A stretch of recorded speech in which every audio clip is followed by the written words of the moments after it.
શ્રીમલ્લીજીનવર સેવ ઘનાઘન ઉનમ્યો રે, ઘનાઘન ઉનમ્યો રે. વંદુ શ્રીરાજચંદ્ર અગાધ ગુણે ભર્યા, હો લાલ અગાધ ગુણે ભર્યા. બંધ ઉદય સત્તાદિ યથાર્થ લહી તર્યા, હો લાલ યથાર્થ લહી તર્યા. સત્શ્રુતને નમસ્કાર, અસીમ ઉપકારી આત્માને નમસ્કાર, તારક ત્રિપુટીને નમસ્કાર, માવિત્રો મુરબ્બીઓ મુમુક્ષુને નમસ્કાર.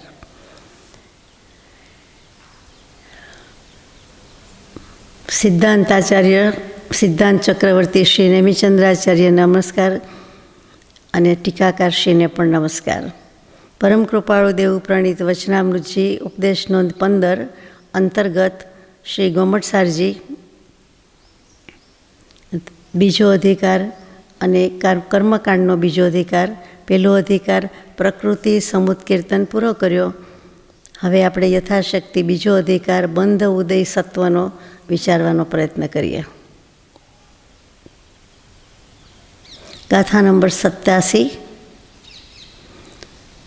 ણમી ઉણણે ચંદમ અસહાય પરકમમ મહાવીરમ બંધુદય સત્તજુતમ ઓગાદેશે થવમ વચમ. હું નેમિચંદ્ર આચાર્ય, એમણે મંગલાચરણ કર્યું છે તે બોલાય છે, લખાય છે, વાત થાય છે.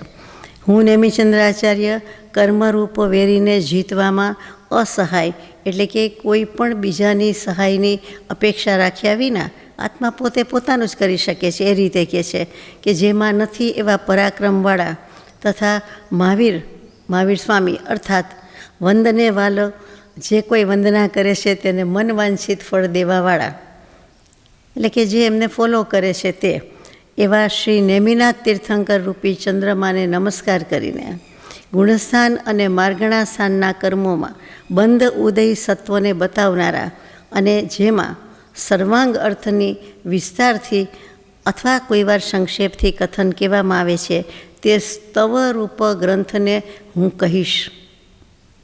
એમ નેમિચંદ્ર આચાર્ય પ્રતિજ્ઞા, પ્રસ્તાવના અથવા નમસ્કાર કરે છે, મંગલાચરણ કરે છે. હવે અહીંયા વધારાનો શબ્દ આવ્યો. એમણે નામ પોતાનું નેમિચંદ્રાચાર્ય છે અને એમણે નેમિજીને નમસ્કાર કર્યા છે. આમ પણ નેમિનાથ ભગવાન સમક્ષ જ કેટલુંક રચાયેલું છે, એટલે એમ જ કહે છે તો કે એ તીર્થંકર રૂપી ચંદ્રને નમસ્કાર કરીને આ વાત કરું છું. અને સ્તવરૂપ ગ્રંથ એ નવી વાત આવી કે સ્તવરૂપી ગ્રંથ એટલે શું કહેવા માગે છે. તો એની આગળની ગાથામાં એનું લક્ષણ આવે છે. ગાથા નંબર 88. સયલંગેકમ ગેકમ ગહિયાર સવિતરમ સંસંખ્યવમ વર્ણના સત્તમ થયથુઈ ધમ્મકા હોયીણીય મેણ.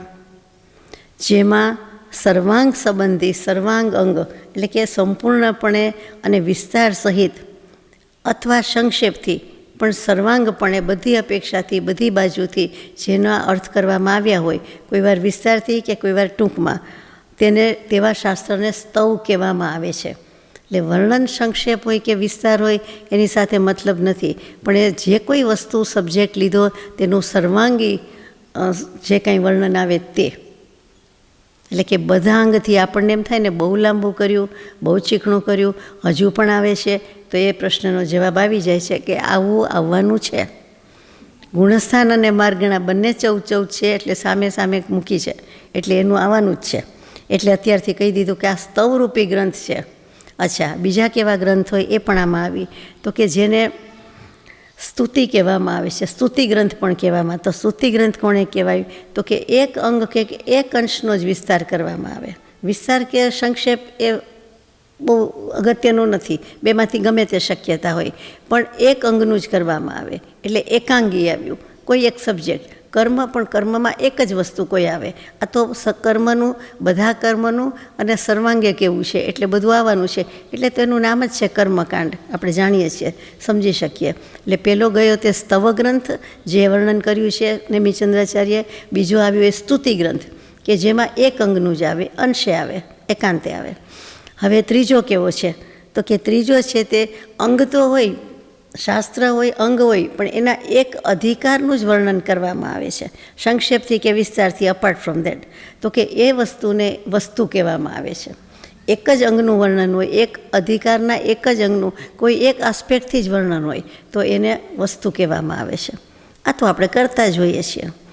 જમવામાં એક જ વસ્તુ બનાવવાની હોય, પછી એમ થાય કે ના આનુષંગિક એની સાથે આ 2-3 તો હોય જ, તો એમ, અને નહીંતર એમ કે 2-3 છે પણ જમવામાં 2-3 છે, પણ બનાવવામાં તો એક જ બનાવવાની છે, બીજી તો બની ગઈ છે, અથવા તો બીજું આ એક્સ્ટ્રા છે તે છે, અથવા તૈયાર છે તે છે. તો એ જેમ આપણે કહીએ છીએ તેમ સ્તવ, સ્તુતિ અને વસ્તુ.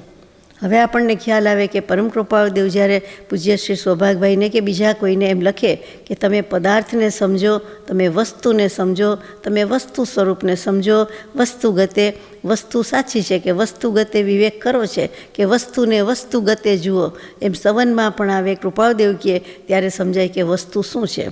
તો વસ્તુ એટલે પદાર્થ, પદાર્થ એટલે કોઈ એક પદાર્થ, વસ્તુ, આત્મવસ્તુ તો છે જ, પણ ષડદ્રવ્ય છે એ પણ પદાર્થ કહેવાય. તો કે એને તમે સમજો, એટલે કે તત્વ સમજો એમ લખવાની બદલે પદાર્થ સમજો અથવા વસ્તુ સમજો.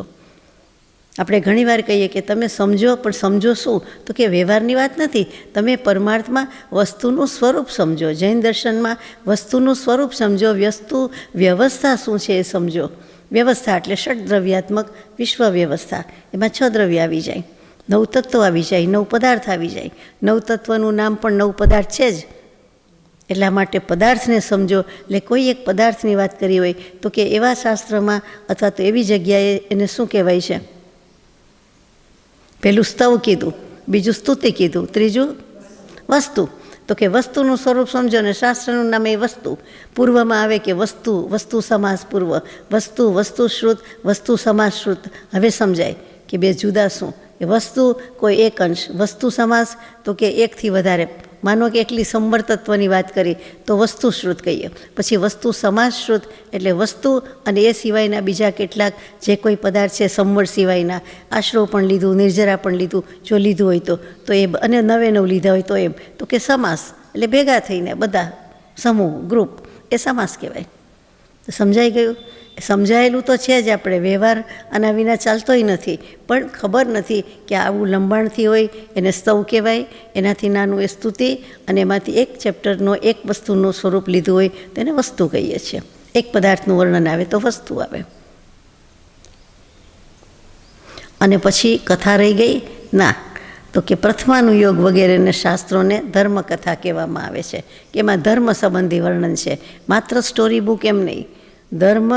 પ્રથમાનુયોગ આદિ શાસ્ત્ર કીધા છે, એટલે મુખ્યત્વે પ્રથમાનુયોગ કે જેમાં ધર્મકથા છે. બીજામાં પણ વાત કઈ આવે? કથા જ કહેવાય ને. વાત આવે, વૃત્તાંત આવે, હકીકત આવે, સ્વરૂપ આવે, પણ બધું વાત તો કહેવાય જ, કથન તો કહેવાય જ, ઉદ્દેશ તો કહેવાય જ. તો કે એ બધાને ધર્મકથા કહી દીધી. આપણે કહીને ધર્મનું જ્ઞાન, ધર્મ સંબંધી, આત્મા સંબંધી, એમ ધર્મકથા કહી દીધી. એટલે 4 વસ્તુ જુદા જુદા પાડી દીધા: સ્તવ, સ્તુતિ, વસ્તુ અને ધર્મકથા. અહીંયા શું કહેવાનું છે? તો કે એની ગાથામાં હવે આવે છે કે આ સ્તવ ગ્રંથની વાત છે. ગાથા નંબર 89. પયડીઠિદ્ધિ અણુભાગ પદેશ બંધતિ ચદુવિહો બંધો ઉકસ મણુકસમ જહર્ણમ જહર્ણ ગંતિ પૂધમ. પૂધમ એટલે પૃથક. પ્રકૃતિબંધ, સ્થિતિબંધ, અનુભાગબંધ, પ્રદેશબંધ, આ રીતે બંધના 4 ભેદ છે. એટલે કે બંધ, ઉદય અને સત્વનો આખો અધિકાર છે, લાંબો છે, મોટો છે, સવિસ્તર છે. એમાંથી પહેલું શું આવે? તો બંધ આવે. તો કે અહીંયા બંધ અધિકારની વાત અમે રજૂ કરીએ છીએ. એટલે અત્યારે બંધ તત્વની વાત આવે છે. એમાં આ ગાથા પ્રમાણે પ્રકૃતિ, સ્થિતિ, અનુભાગ અને પ્રદેશ, આ બંધના 4 ભેદ છે. આપણે મોટે ભાગે પ્રકૃતિ, પ્રદેશ, સ્થિતિ, અનુભાગ એ જ ક્રમથી બોલતા હોઈએ છીએ. અને આમાં પણ દરેક બંધના ઉત્કૃષ્ટ, અનુત્કૃષ્ટ અને જઘન્ય, અજઘન્ય એમ 4 ભેદ છે. દરેકના 4 ભેદ, 4 વચ્ચે 4 નહીં, દરેક બંધના આ રીતે 4 ભેદ થાય છે. હવે પ્રકૃતિ બંધનું સ્વરૂપ બતાવે છે કે પ્રકૃતિ એટલે સ્વભાવ, એટલે જે જેનો બંધ તે તેની પ્રકૃતિ, તે તેનો પ્રકૃતિ બંધ. જેમ કે લીમડાનો સ્વભાવ કડવો, અને શેરડીનો સ્વભાવ મીઠો છે, તેમ જ્ઞાનાવરણાદિ કર્મોની પ્રકૃતિ એમાં વગેરે કહ્યું. પણ જ્ઞાનાવરણાદિમાં જ્ઞાનાવરણનો સ્વભાવ તો કે જ્ઞાનને ઢાંકવું કે રોકવું તે છે, એને આવરણ કરે છે. અને પછી આદિ કહી દીધું છે, આપણે અગાઉ આવી ગયું છે, તો કે એ બધા સ્વભાવ એ રીતે છે. આવી રીતે સ્વભાવનું વર્ણન આવે તે પ્રકૃતિબંધ કહેવાય, એનો નેચર પ્રકૃતિબંધ. પછી આત્માની સાથે કર્મોને કેટલો વખત રહેવો તે મર્યાદાને સ્થિતિબંધ કહેવામાં આવે છે. બરાબર છે. કર્મોના ફળ દેવાની શક્તિની તીવ્રતા કે મંદતા, હીનતા કે અધિકતા, ઓછું કે વધારે, તો કે એને અનુભાગ બંધ કહેવામાં આવે છે.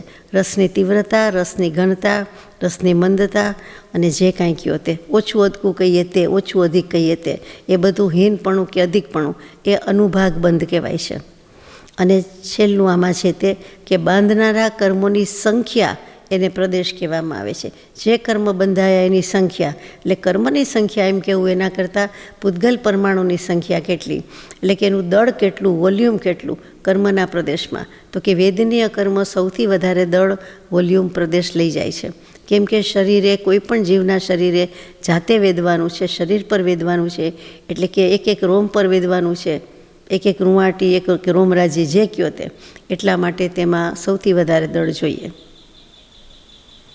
જેમ કે મમરાના લાડવા ને તલના લાડવા, તેમાં કોનામાં શેનામાં વધારે દળ જોઈએ, તો આપણે સમજીએ કે આ બધી આમાં જગ્યા વધારે જોઈએ, આમાં નંગ વધારે જોઈએ, આમાં આમ થાય. અને ગમે તેટલું મોટું કરે તો મમરા ઓછા સમાય ને તલ ઘણા વધારે સમાય. એ જે આપણે સમજી શકીએ છીએ એ જ આમાં છે. કે જે દળિયા કહેવાય, કે જે કાંઈ લાડવા બનાવે તો લાડવાનું ચૂરમું, તો ચૂરમામાં જે કાંઈ ઝીણું ઝીણું દળિયા, એ બધા કર્મના દળિયા કહેવાય. પેલી કર્મ રજ કહેવાય, અથવા એમનેમ દળ કહેવાય. તો એ વોલ્યુમ, ટૂંકમાં એ પ્રદેશબંધ કહેવાય છે. પાકું? આ તો આપણને ખબર જ છે, આ તો વાત થાય છે. હવે ઉત્કૃષ્ટ આદિના ભેદ કહેવામાં આવે છે, એટલે ગાથા નંબર 90. સાદિ અણાદિ ધ્રુવ અધુવોય બંધો દુ જેઠ્ઠમાદિસુ નાણે ગમ જીવમ પડી ઓગા દેશે જહાજોગમ. ઉત્કૃષ્ટ વગેરે ભેદના પણ 4 ભેદ પાડવામાં આવ્યા છે. સાદીબંધ, અનાદિબંધ, ધ્રુવબંધ, અધ્રુવબંધ. બરાબર?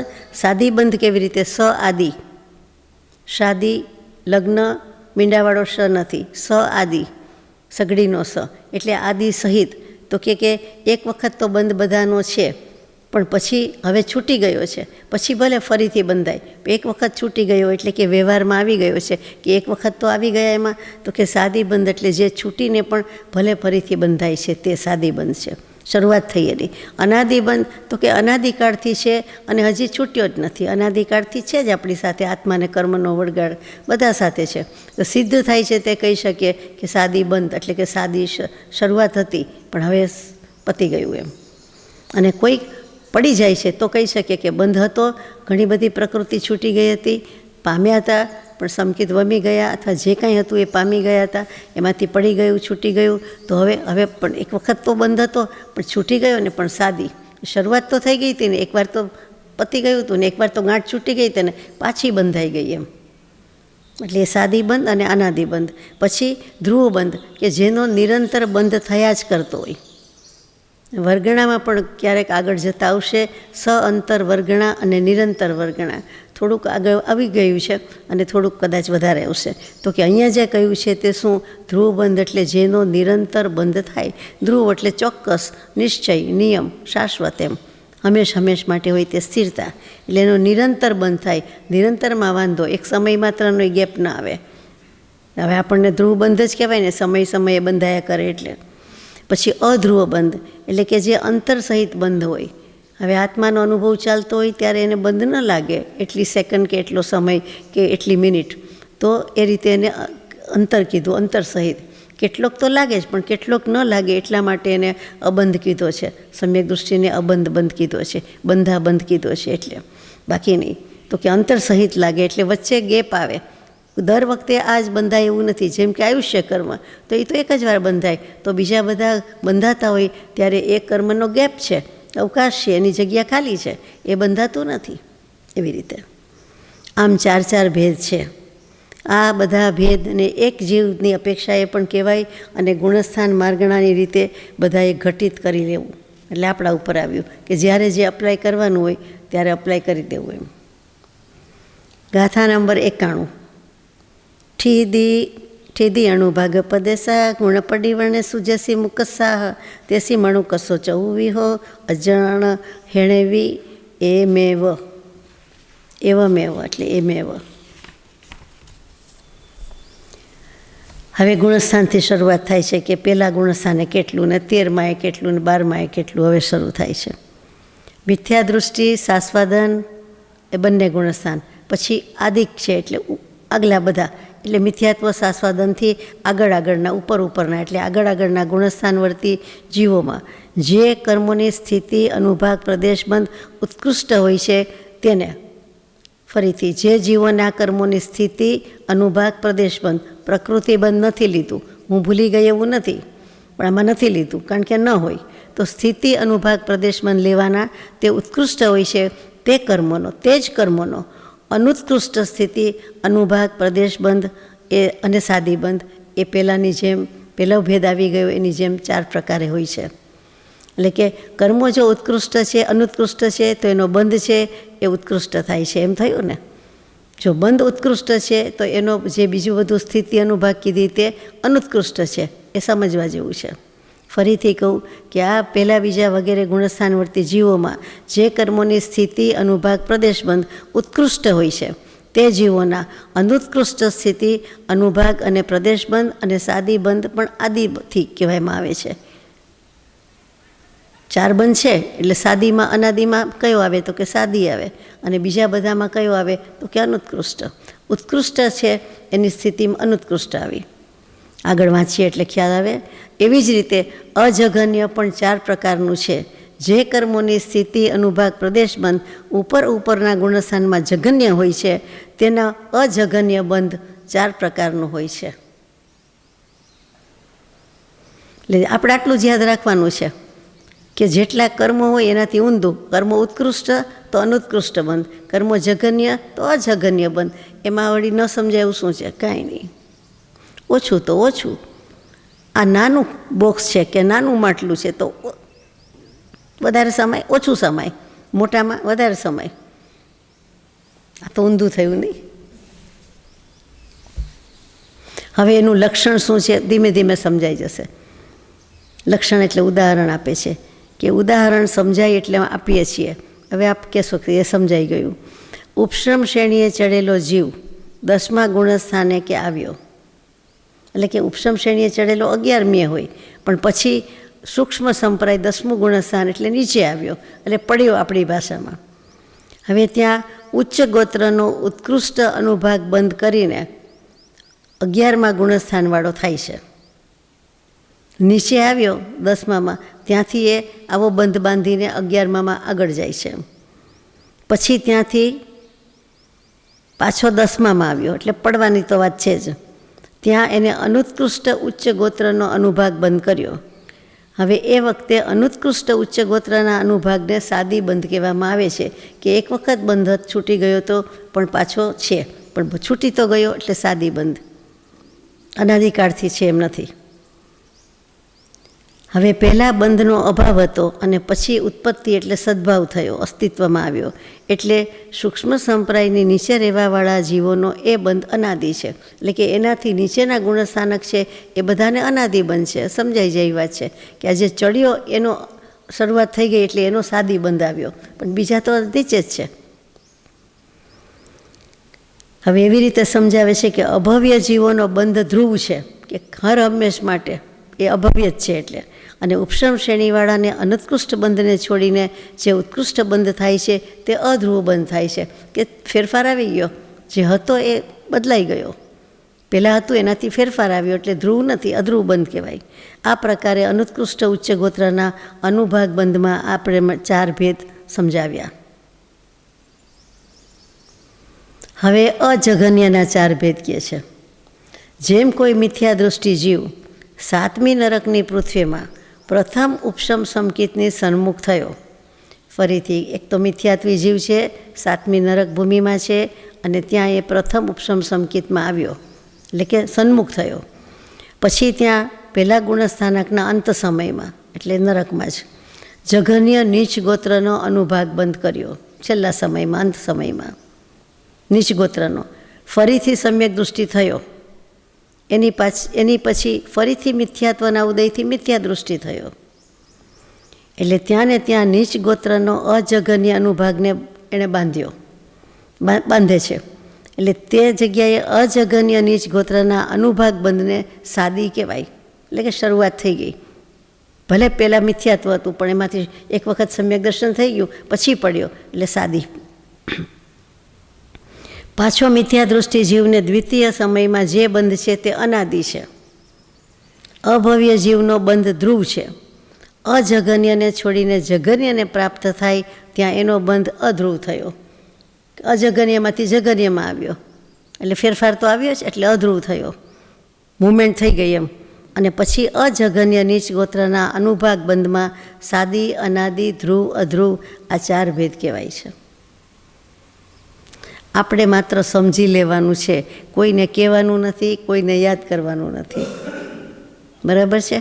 આપણને વાંચતી વખતે જેમ ધીમે ધીમે 2 શબ્દ સમજાય, સાંભળતી વખતે સમજાય, સાંભળતી વખતે ઉપયોગ જતો રહે, આઈ અન્ડરસ્ટેન્ડ એવું લાગે જ છે, એટલે તરત ચૂકી જાય, પછી કાંઈ ન સમજાય. ને વાંચતી વખતે તો પોતે જ વાંચે છે, ગમે તેટલો વિચાર કરે કે આમ તેમ થાય તો પણ પાછો તે જ શબ્દ ઉપર આવે અને વાંચે અને ભાગ પાડીને એટલે એને સમજાય જ. વાત તો સીધી જ છે, સમજાઈ જાય એવી જ છે, પણ શબ્દો એવા છે એટલે ગોટાળો થઈ જાય કે ઉત્કૃષ્ટ, અનુત્કૃષ્ટ, સાદી, અનાદિ, જઘન્ય, અજઘન્ય એમ.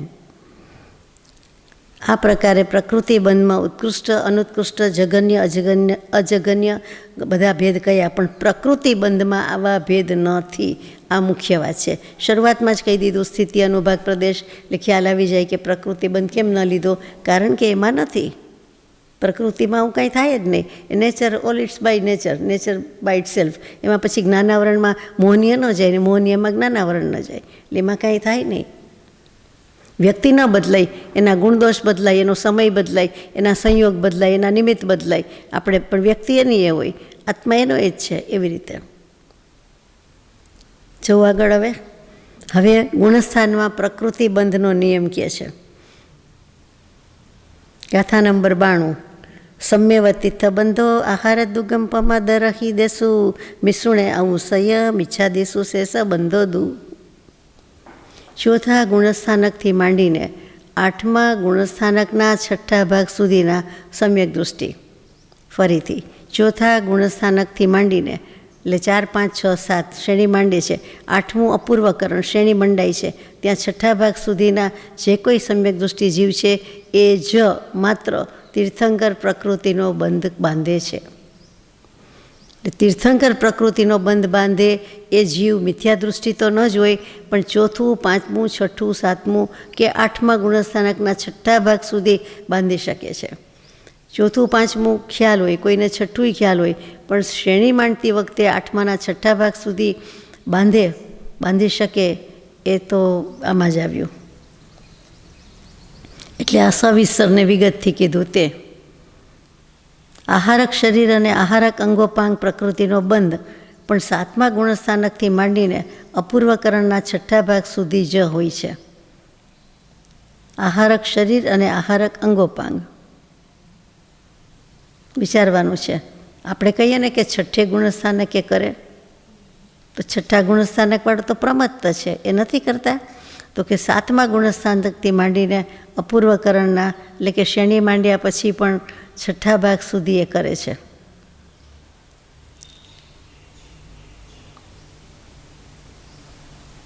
આહારક શરીર આપણે સાંભળ્યું હતું, આહારક અંગોપાંગ સાંભળ્યું નથી.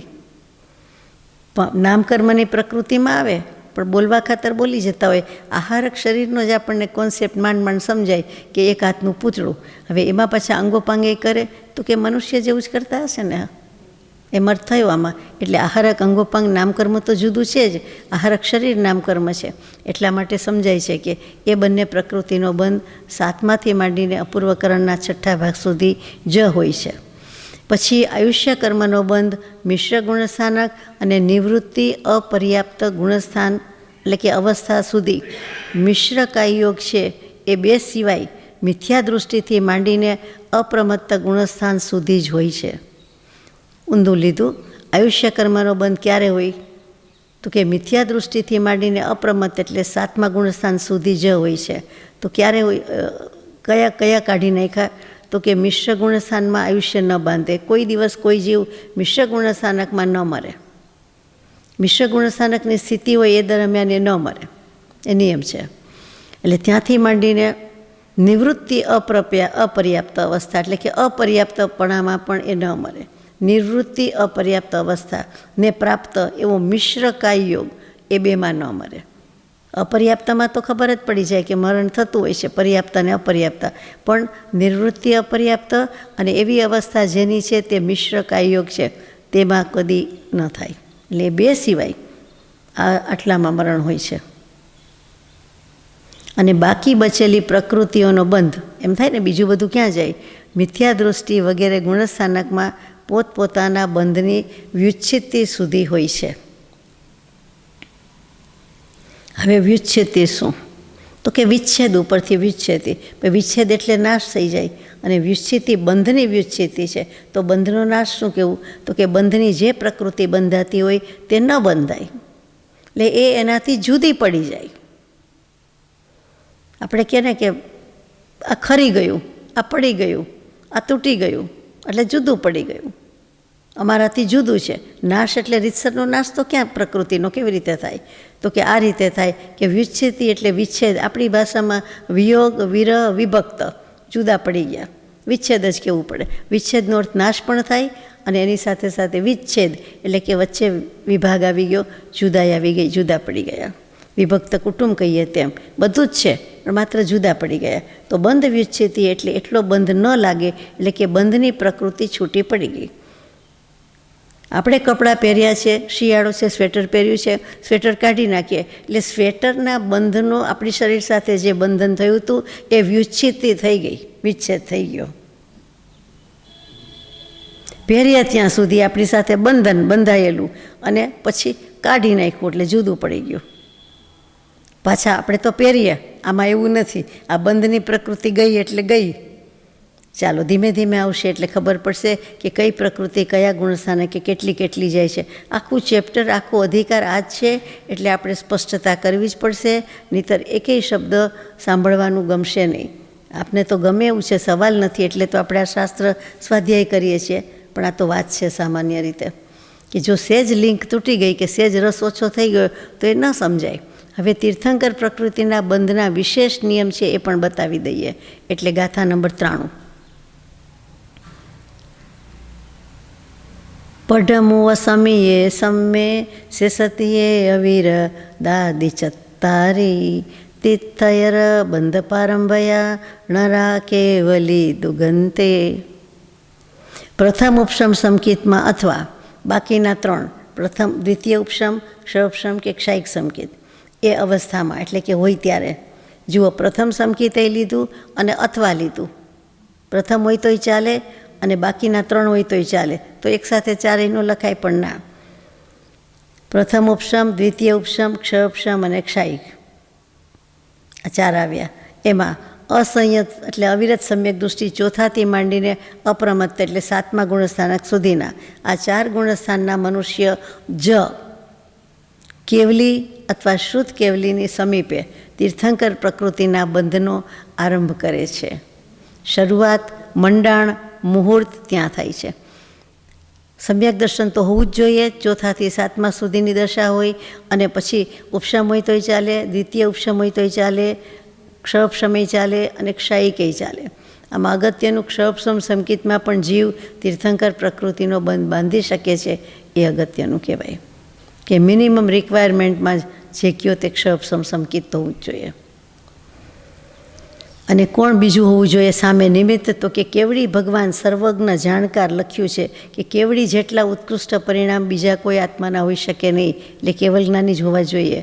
અને પછી હિતોપદેશી સર્વજ્ઞ કૌંસમાં લખ્યું છે કે બધી રીતે આપતા પુરુષ, સર્વજ્ઞ પુરુષ કયો અને 3 કાળને જાણવાવાળા કયો વગેરે વગેરે. પછી શ્રુત કેવલી એટલે કે દ્વાદશાંગીના પારગામી, એટલે શ્રુતથી બધું જાણે છે તે એની નિકટ જ થાય છે. કેવલી અને શ્રુત કેવલી બંનેને લીધા છે. એની પાસે કોણ બાંધે? તીર્થંકર નામકર્મ પ્રકૃતિ, જેને બાંધવાનું છે તે 4થી 7મા વાળો. ભલે પછી ક્ષોભ સમકિત હોય તો ચાલે, શાયિક હોય તો ચાલે, ગમે તે હોય તે ચાલે. હવે ગાથા નંબર 94. 16 પર્ણ વિસર્ણભમ 10 14 છક્કે કે બંધ વછીણા દુગતિ સચ દુરપુવે પણ 16 જોગીણો એકો. બધા આંકડા આવી ગયા એટલે મજા આવી જાય. 14 ગુણસ્થાનમાં બંધના વિચ્છેદની સંખ્યા બતાવે છે. ફરીથી કહું, વિચ્છેદ એટલે જુદું પડી જાય છે તે. નીચે દૃષ્ટાંત આપ્યું છે, ટૂંકમાં કહી દઉં કે 2 જણા સાથે જતા હોય, પછી એમ કે તમારી સાથે પહેલાં હતા ને ભાઈ કે બેન, આ એ તો જુદા પડી ગયા. ક્યાં જુદા પડી ગયા?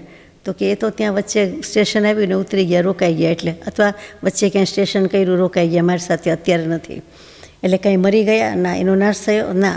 એ જુદા પડી ગયા, મારાથી એ જુદા પડી ગયા. એવી રીતે પોતાને જે બંધ કરવાનો છે એ પ્રકૃતિમાંથી એ પ્રકૃતિ જુદી પડી ગઈ. પ્રકૃતિ તો જ્યાં છે ત્યાં છે, એ કંઈ ખરી ગઈ, નાશ પામી એવું નથી. પણ પહેલાં બીજા જે કોઈ ગુણસ્થાનકની વાત હોય ત્યાં તે બંધ પ્રકૃતિ થતી નથી, એટલે ત્યાં આવતી નથી, જતી નથી, કે ત્યાં હોઈ શકે જ નહીં, થઈ શકે જ નહીં. બસ એટલું જ કહેવાનું છે. એટલે જુદું પડી જવું એ શબ્દ બરાબર કહેવાય. નીચેના દૃષ્ટાંતમાં એમ આપ્યું છે ચોખ્ખું ચણક.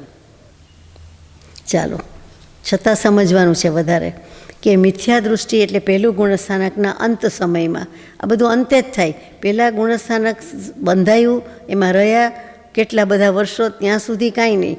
અંત સમયમાં 16 પ્રકૃતિનો બંધ વિચ્છેદ પામે છે. એટલે આપણે આખી જમવાની પ્રોસેસ હોય બધું જમી લઈએ, પછી એમ કે મેં પચખાણ લીધા, કાલથી હવે નહીં જમવું. અથવા જમી લીધા પછી એમ કહું કે હવે મારે આહારનો ત્યાગ છે, 2 કલાક, 5 કલાક કે 24 કલાક જે હોય તે ઠામચો વિહાર કરે તો એમ. તો આપણે જમતા હોય દરમિયાન તો ત્યાગ ન જ કહેવાય ને. હા, એ જેમ સમજાઈ જાય છે એ રીતે આ વાત છે કે પહેલાં ગુણસ્થાનકમાં અંત સમય આવે છે, કે છેલ્લો સમય છે. અંત મિનિટે નહીં, અંત ઘડીએ નહીં, છેલ્લો સમય એટલે પૂરું થાય છે ગુણસ્થાનકનું. હા, પોતાના આયુષ્યની વાત નથી. ગુણસ્થાનક એ તો ભવ હોય તો પછી ત્યાં સુધી, તો કે એના અંત સમયમાં પછી એને આગળ જવાનું છે. એટલે આટલો બંધ હવે નહીં થાય. સમજવા જેવી વાત છે. હજી આગળ આવે છે. એટલી જ પ્રકૃતિ જુદી પડી જાય છે. એટલે કે પહેલાં ગુણસ્થાનક સુધી જ એનો બંધ થાય છે. આગળના ગુણસ્થાનકમાં તે પ્રકૃતિનો બંધ થતો નથી.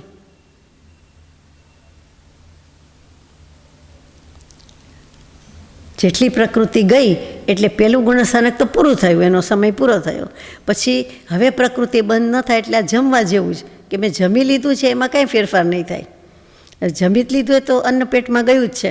હવે જે છે તે હવે મારે ત્યાગ, એટલે હવે પછીના સમયથી ત્યાગ જેટલું હોય એટલું. તો કે હવે પછી બીજો સમય, બીજું ગુણસ્થાનક શરૂ થયું, એટલે ત્યાં પેલી પ્રકૃતિનો જે બંધ છે એ નહીં આવે. એટલે ખરેખર અપ્લાય કોને થયું? બીજા ગુણસ્થાનકવાળાને થાય કે આટલી પ્રકૃતિનો બંધ નથી. પહેલાંમાં તો મિથ્યાત્વમાં બધું હતું જ ને, પણ ગણાઈશું, બોલાઈશું કે પહેલાં ગુણસ્થાનકે આટલી પ્રકૃતિ છે, આટલી પ્રકૃતિનો બંધ નથી. એટલે કે જમતા હતા ત્યારે એણે પચખાણ લઈ લીધા એમ. આપણે તો લઈ એવા નથી, એક વાત છે, પણ કોઈ લે ખરું. કોઈને એમ થાય જમતી વખતે કે હવે 5 કલાક કાંઈ નહીં, સીધું સાંજે જમવાનું, હવે મોઢું બંધ. ઘણાને એવી ટેવ, એવું કંઈ નથી કે ન હોય. આપનામાંથી ઘણાને હોય, ચાલો અમુકને તો હોય જ. એવી રીતે બીજા ગુણસ્થાનકમાં 25 પ્રકૃતિનો વિચ્છેદ થાય છે. ત્રીજામાં 0, એટલે કે કોઈ પ્રકૃતિનો વિચ્છેદ થતો નથી. આપણે પછી આંકડા બોલવા માંડીએ ને એટલે વચ્ચે બ્રેક આવે, એટલે ભૂલી ન જવાય એમ. ઉપયોગપૂર્વક ધ્યાન રાખવું પડે, યાદ રાખવું પડે એમ. પછી ચોથામાં 10ની, એટલે 10 પ્રકૃતિનો વિચ્છેદ. 5મામાં 4 પ્રકૃતિનો, 6મામાં 6નો, 7મામાં 1 પ્રકૃતિનો વિચ્છેદ થાય છે. 8મા અપૂર્વ ગુણસ્થાનકમાં 7 ભાગમાંથી પહેલા ભાગમાં 2ની અને બીજા ભાગમાં 5મા ભાગ સુધી 0ની, 6ઠ્ઠા ભાગમાં 30ની, 7મા ભાગમાં 4 પ્રકૃતિઓના બંધની વિચ્છેદથી થાય છે. હવે આપણે 148 પ્રકૃતિ લઈને બેઠા હોય, બંધ યોગ્ય કેટલી? 120 જ છે. પહેલું એ યાદ રાખવાનું. કુલ 8 કર્મ, મુખ્ય 8, એની કુલ પ્રકૃતિ 148, એમાંથી બંધ યોગ્ય પ્રકૃતિ 120 જ છે. 120 જ, એટલે 28 તો નીકળી જ ગઈ છે. હવે બંધ યોગ્યમાંથી આપણે આ બધું સરવાળો બાદ બાકી કરવાનો, કે આમાં 7 ગઈ ને 5 ગઈ ને 15 ગઈ.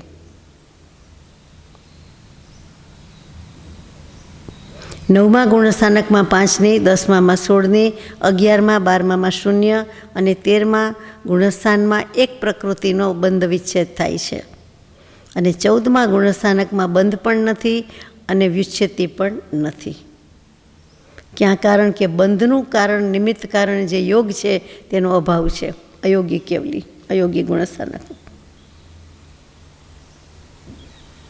હવે પહેલા ગુણસ્થાનકની 16 પ્રકૃતિ ગણાવે છે. ધીમે ધીમે વિગતમાં જવાનું જ છે. ગાથા નંબર 95. મિચ્છત હુંડ સંઢા સંપત્તેખ થાવરા દાવમ સુહુમતિયમ વિયલિંદીય નિર્ણય દુણી રયા ઉગમ મિચ્છે. પેલી મિથ્યાત્વ, બીજી હુંડક સંસ્થાન, ત્રીજી નપુસક વેદ, ચોથી અસંપ્રાપ્ત સૃપાટિકા સંજ્ઞણ, 5મું એકેન્દ્રિય, 6ઠું સ્થાવર, 7મું આતપ, 8મું સૂક્ષ્મ આદિ 3 એટલે સૂક્ષ્મ અપર્યાપ્ત સાધારણ, પછી વિકલેન્દ્રિય 3 એટલે 2 ઇન્દ્રિય, 3 ઇન્દ્રિય, 4 ઇન્દ્રિય, પછી નરક ગતિ, પછી નરક ગતિ અનુપૂર્વી અને નરક આયુ. આ 16 પ્રકૃતિ મિથ્યાત્વ ગુણક સ્થાનકના અંત સમયમાં બંધ વિચ્છેદ પામે છે. એટલે પહેલું તો જે થઈ ગયું તે થઈ ગયું, પછી અંત સમયમાં એટલે બીજા ગુણસ્થાનકમાં જતાં પહેલાં, એટલે ગયું જેમ માનો, તો બીજા ગુણસ્થાનકે જાય ત્યારે આ 16 પ્રકૃતિનો બંધ બીજામાં નહીં લાગે. એકવાર તો જમતા જમી લીધું, પછી કે એ તો બહુ તીખું હતું, નહીં તો બહુ ગળ્યું હતું, ને તમે જમી લીધું, હવે એનું પરિણામ તો જે આવે એ આવે, પણ હવે નહીં આવે. એમ હવેના જમવામાં એ તીખું કે ખાટું કે એવું ગળ્યું કે નહીં આવે, ચાલો પતી ગયું. એટલે એટલી બંધની પ્રકૃતિ ગઈ. કેટલી ગઈ? 16. તો પાકું યાદ છે. તો 120માંથી 16 જતી રહી. બોલો, વાર લાગી કંઈ? ને ત્રીજામાં તો મીંડું શૂન્ય જ છે, યાદ રાખવાનું નથી. હવે ચોથીનું આવે ત્યારે જોઈ લેશું. હવે બીજા ગુણસ્થાનકના અંતમાં જે પ્રકૃતિનો વિચ્છેદ થાય છે તેની સંખ્યા આવશે. પહેલામાં ગઈ, હવે બીજામાં આવે. બીજાનું પરિણામ તો ત્રીજામાં ભોગવવાનું છે, ત્રીજાનું ચોથામાં, ચોથાનું 5મામાં.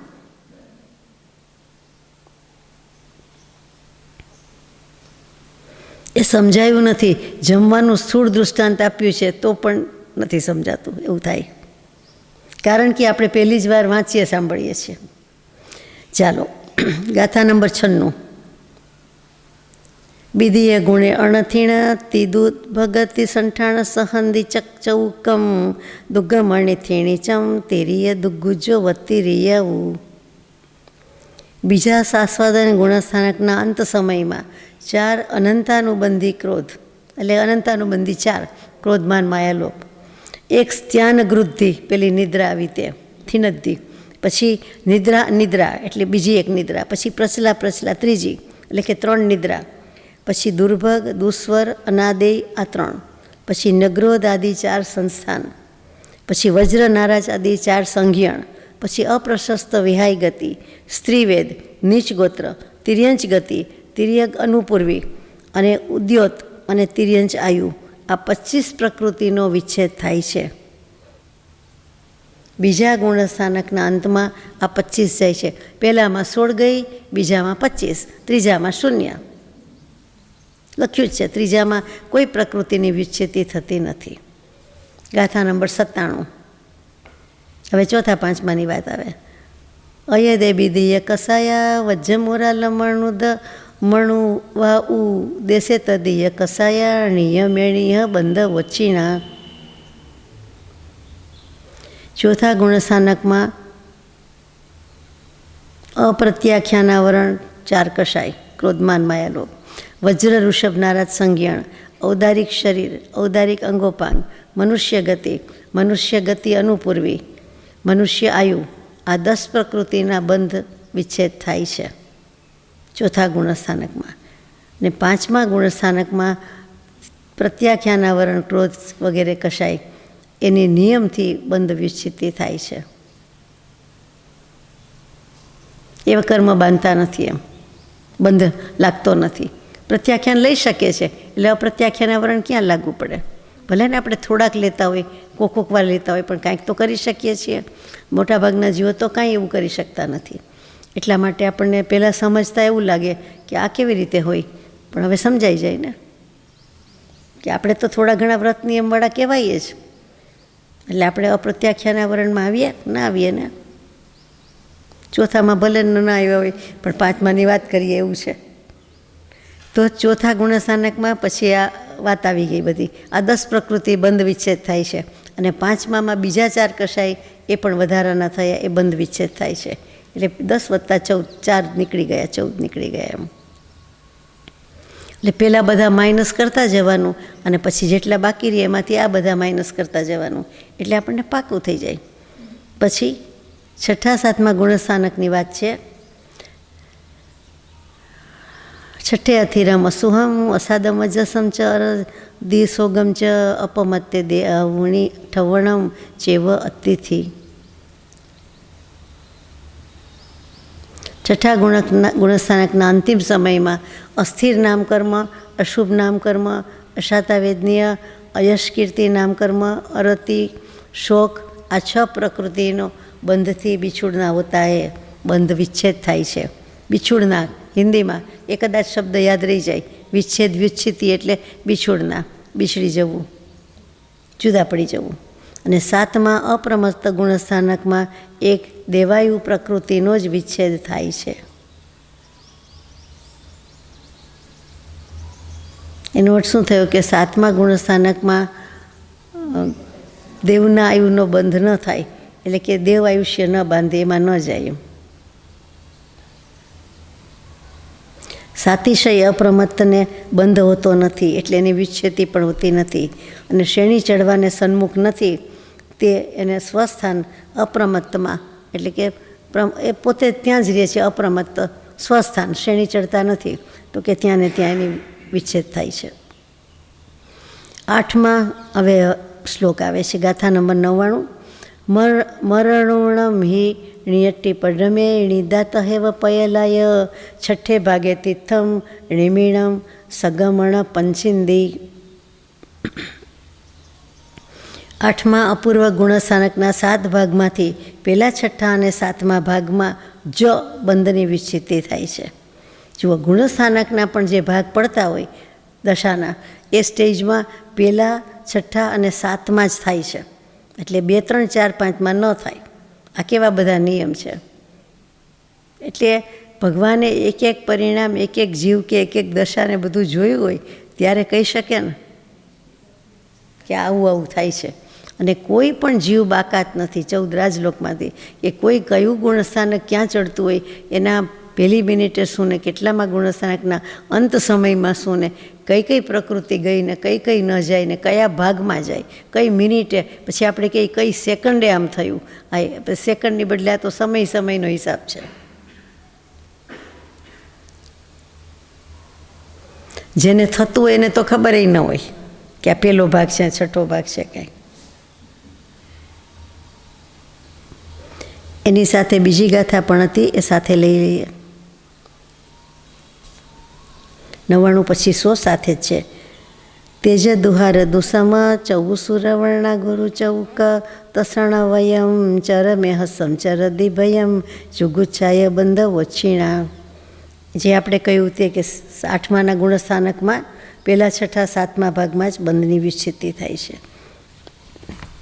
હવે 99 અને 100ની વાત આવે છે, જે આપણે હમણાં વાંચ્યું શ્લોક. નિવૃત્તિ એટલે કે 8મા અપૂર્વકરણ. જુઓ, અપૂર્વકરણની બદલે નિવૃત્તિ ગુણસ્થાનક લખે એટલે મૂંઝાવા જેવું નથી. એ 14મું ગુણસ્થાનકમાં નિવૃત્તિ ગુણસ્થાનક ક્યાં આવ્યું કે નિવૃત્તિ ગુણસ્થાનક? તો કે 8મું.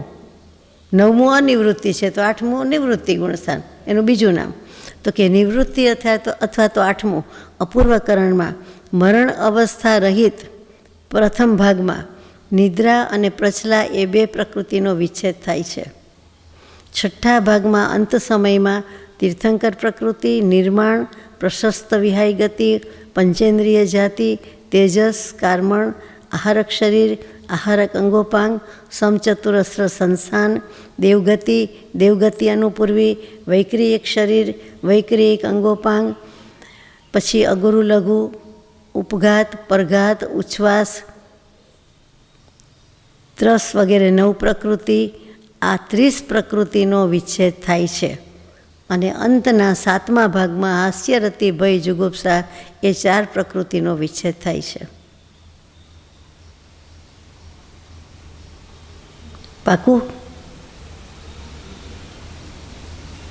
હવે આમાં તો સાથે પુસ્તક અને પેન લઈને બેસવાનું જ કામ છે ને, કે આમાંથી કેટલી ગઈ, અને મનમાં ગણી શકતા હોય તો સૌથી સારું છે.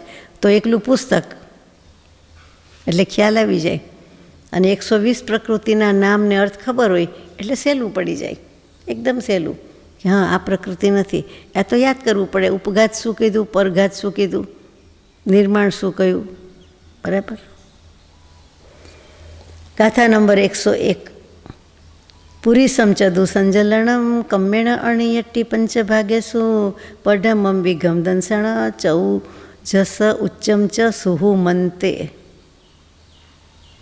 9મા અનિવૃત્તિકરણ ગુણસ્થાનના 5 ભાગમાંથી ક્રમથી લ્યો તો પહેલા ભાગમાં પુરુષવેદની વ્યુચ્છિતિ અને બાકીના 4 ભાગમાં સંજ્વલન, ક્રોધાદિ 4 કષાયની વિચ્છેદી જાણો.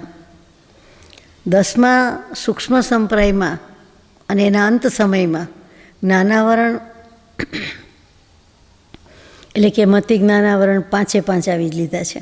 અંતરાયના 5 ભેદ લઈ લીધા, ચક્ષુ દર્શનના 4 લઈ લીધા, યશસ કીર્તિ, ઉચ્ચ ગોત્ર, આ પ્રકારે 16 પ્રકૃતિનો વિચ્છેદ થાય છે 9મા ગુણસ્થાનકના અંતે. અને હમણાં જે વાત થઈ તે 10મા ગુણસ્થાનકના અંતમાં 5 જ્ઞાનાવરણ જતા રહીએ છે, કારણ કે હવે 12મે જવાનું, 13મે જવાનું, એટલે પછી કશાઈ જતા રહીએ છે. અંતરાયના 5 ભેદ જતા રહીએ છે, પછી ચક્ષુ દર્શન આવરણના 4 વગેરે, એટલે જ્ઞાનાવરણીય, દર્શનાવરણીય, એ બધા જતા રહીએ છે. તો આપણે કહીએ કે આગલામાં જતા રહીએ, તો કેવું જ થયું ને, 10મા જાય છે, પછી 11મી શેણી ચડે તો પડે, પછી 12માવાળાને શું, તો કે 12મે જાય એનું શું હવે આવશે. આ પ્રકારે 16 પ્રકૃતિનો વિચ્છેદ થાય છે, એટલે લાગુ પહેલાંને પડે છે. તો જ આવું કહે ને કે 5 જ્ઞાનાવરણીય ગયા, 5 અંતરાય ગયા, એટલે કેવલ જ્ઞાન જ, એટલે 13મે કેવલ જ્ઞાન છે, 12માના અંતે. હવે 13મા ગુણસ્થાનકના અંતમાં બંધ વ્યુચ્છિતિ પ્રકૃતિ બતાવે છે. ગાથા નંબર 102.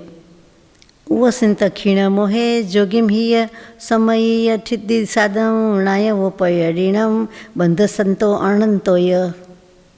11મા ઉપશાંત ગુણસ્થાનકમાં, 12મા ક્ષીણ મોહમાં અને 13મા સયોગ કેવલી ગુણસ્થાનમાં એક સમયની સ્થિતિવાળો એક શાતાવેદનીય પ્રકૃતિનો જ બંધ થાય છે. 11મા ઉપશાંત મોહમાં પણ એકનો જ બંધ થાય અને શાતાવેદનીય, 12મામાં પણ એમ જ, 13મામાં પણ એમ જ. એટલે 13મે ગુણસ્થાનકે પણ બંધ ખરો. પહેલે સમયે બાંધે, બીજે સમયે વેદે, ત્રીજે સમયે નિર્જરે, પણ બંધ તો કેવો જ પડે.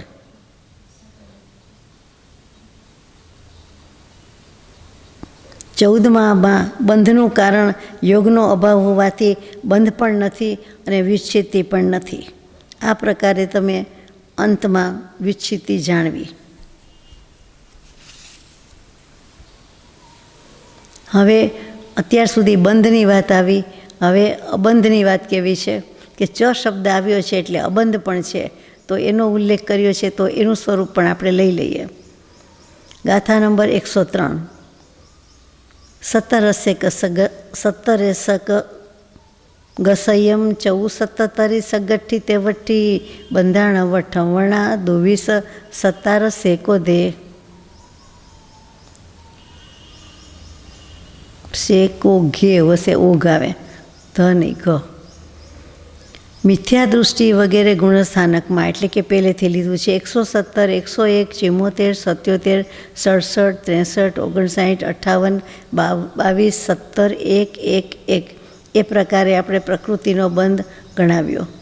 કે પહેલાંથી 13મા ગુણસ્થાનકમાં, એટલે ક્રમ મૂકી દીધો.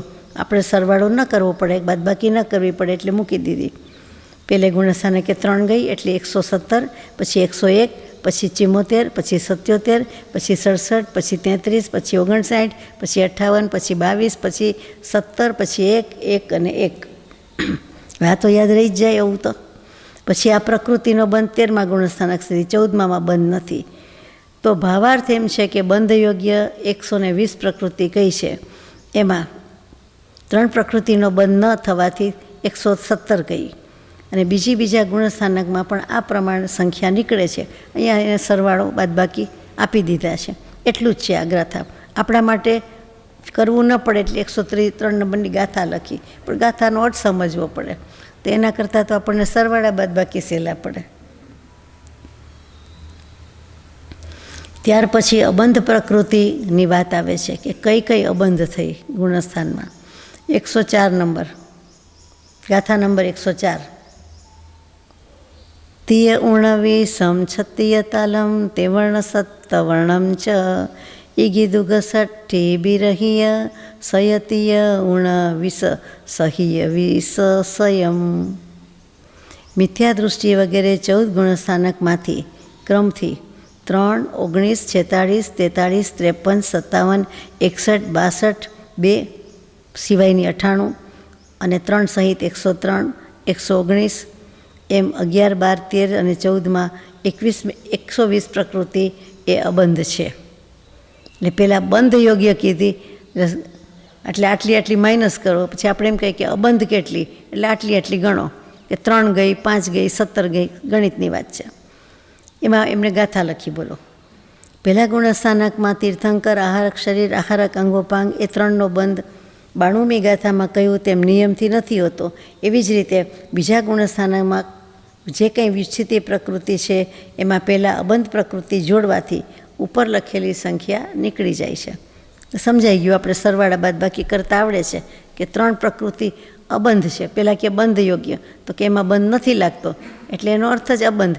તો આપણે એ ગણ્યું કે 120માંથી 3 જાય, પછી 117 મૂકી પહેલાં, અને હવે એમ કહે છે કઈ કેટલા બાદ કર્યા, તો એ કેટલા બાદ કર્યા એનો આમાં જવાબ આવ્યો કે 3 ગયા, 17 ગયા, 15 ગયા એમ.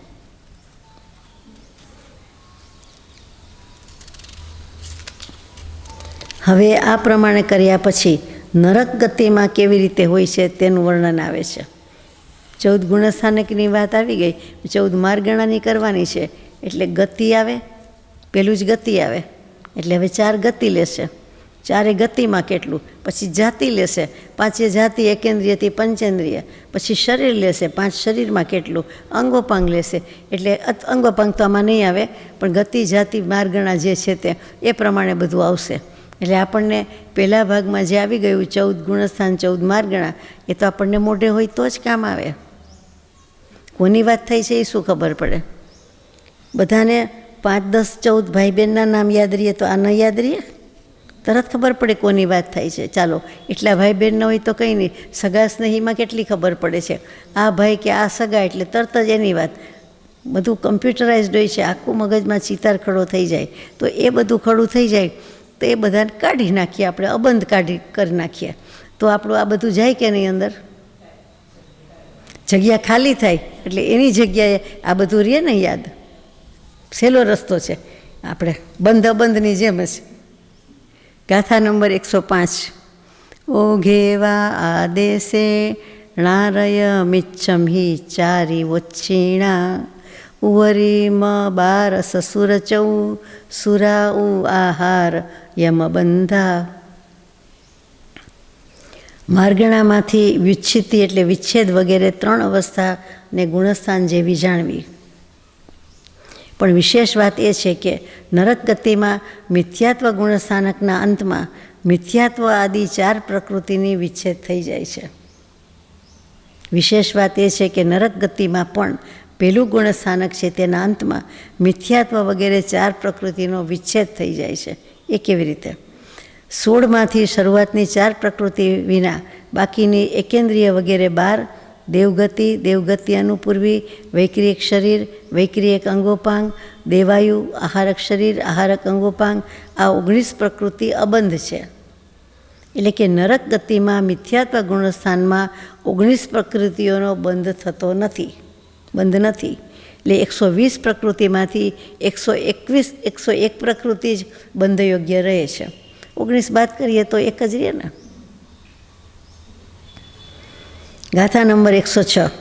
ધમ્મે તીર્થમ બંધ દે વંશા મેઘાણ પૂર્ણ ગોચેવ છઠ્ઠો તે યમણુ આઉ ચરીમે મિચ્છેવ તિરિયાઉ. ઘમાં ધર્માની GH ઘડિયાળનો ઘરનો તો કે ઘમા નામની પહેલી નરકની પૃથ્વીમાં પર્યાપ્ત અને અપર્યાપ્ત બંને અવસ્થામાં તીર્થંકર પ્રકૃતિનો બંધ હોય છે. અહીંથી તીર્થંક બાંધીને ગયા હોય તો એ પ્રકૃતિ ચાલુ રહે ને, એટલે નરકમાં પણ કહેવાય ને કે એને પ્રકૃતિનો બંધ બાંધીને આવ્યા છે.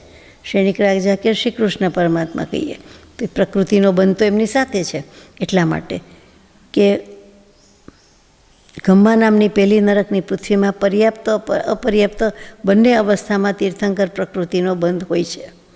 વંશા એટલે બીજી નરક અને મેઘા એટલે ત્રીજી નરકમાં પર્યાપ્ત જીવ જ તીર્થંકર પ્રકૃતિને બાંધે છે. અને છઠ્ઠી નરકમાં મનુષ્ય આયુનો બંધ હોય છે. મનુષ્ય આયુ સુધી જ બંધ હોય છે. સાતમી નરકમાં મિથ્યાત્વ ગુણસ્થાનમાં જ તિર્યંચ આયુનો બંધ થાય છે.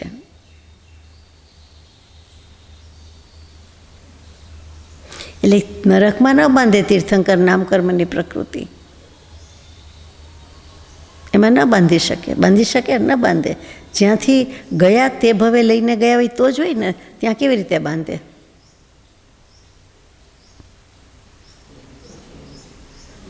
આમાં તો એવું આવ્યું ને કે બીજી ત્રીજી નરકમાં પર્યાપ્ત જીવ જ તીર્થંકર પ્રકૃતિને બાંધે છે. ને સમ્યક દૃષ્ટિ તો હોય જ, બરાબર છે, પણ એ તો બાંધીને જ ગયેલા છે ને, ત્યાં ક્યાં થાય? ત્યાં સમ્યક દર્શન થાય. બીજી ત્રીજી નરક સુધી કોઈને સમ્યક દર્શન કીધું છે તો હોઈ શકે છે કે સમ્યક દર્શન છે ત્યાં લીધું, તે જ ભવે લીધું અને તે જ ભવે તીર્થંકર પ્રકૃતિ બાંધી ન આવે. આગળ આવી ગયું છે કે ચોથાથી સાતમા ગુણસ્થાનક સુધીની દશા હોય એ જ તીર્થંકર પ્રકૃતિ બાંધે. આ બંધ હોતા એટલે એને આગલો બંધ લઈને ગયા હોય તો જ હોય ને, નહીંતર કેવી રીતે હોય? કારણ કે પછી તો છઠ્ઠી સાતમી નરક સુધી તીર્થંકર પ્રકૃતિવાળા પહેલી નરકે જ લગભગ હોય તો હોય, બહુમાં બહુ ત્રીજી હોય છે કોઈ ત્રીજી, પણ સાતમી તો ન જ જાય.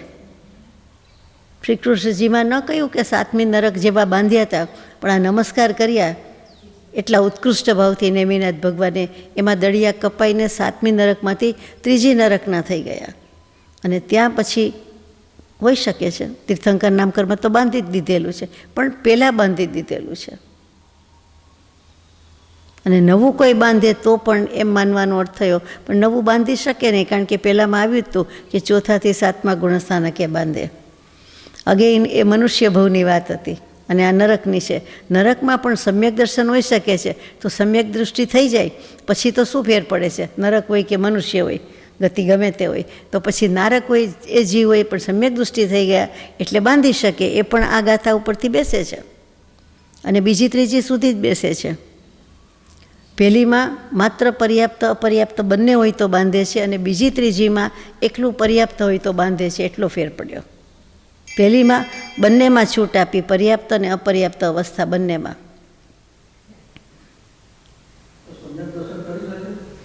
એ જ કહું છું કે સમ્યક દર્શન હોય નરક ગતિમાં પણ સમ્યક દર્શન તો થઈ જ શકે છે, એટલે થાય. અને એ જ ભવે એ જ વખતે એ જ ભવમાં એ તીર્થંકર પ્રકૃતિ પણ બાંધી શકે ને.